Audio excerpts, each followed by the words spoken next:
Kababalik lang ni PBBM mula sa kanyang state visit sa Cambodia at ang flood control scandal pa rin ang sumalubong sa kanya.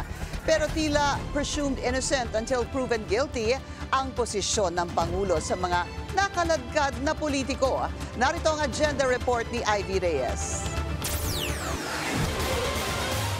Matapos lumitaw ang pangalan ni House Speaker Martin Romualdez sa Senate Blue Ribbon Committee hearing, magkakaproblema raw talaga kung mapapatunayang totoo ang aligasyon ng mga diskaya.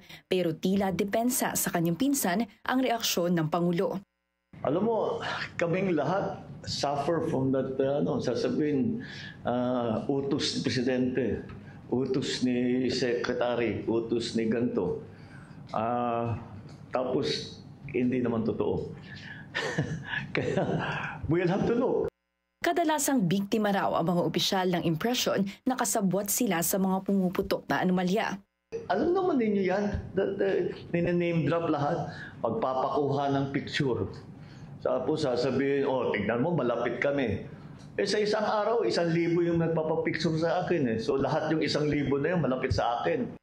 Nang isama ni Diskaya si Quezon City 4th District Representative Marvin Rillo sa listahan na umano yung mga nakinabang sa flood control projects nila, si House Speaker daw ang madalas nababanggit ng kongresista.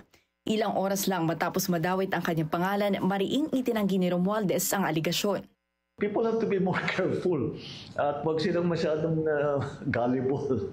But again, it's something that all of us who are in high office suffer, all of us. Hindi naman daw krimen ang mag-name drop. Ang mali raw, gamitin ang pangalan ng ibang tao para sa pagnanakaw. May gusto ring dinawin ng Pangulo tungkol sa mga pahayag ng mga diskaya. Yeah, can I correct that? These are not revelations, they are allegations. That's a very different, the allegations and revelations are extremely different. Anytime now, iaanunsyo ng ehekutibo kung sino ang mamamahala sa Independent Commission at kung ano-ano ang saklaw ng kapangyarihan nito. Bukod sa subpoena power, posible ring i-adopt ng komisyon ang suhestyon sa Pangulo na magkaroon ng contempt power ang Independent Investigative Body. Para sa agenda, Ivy Reyes, Billionaire News Channel.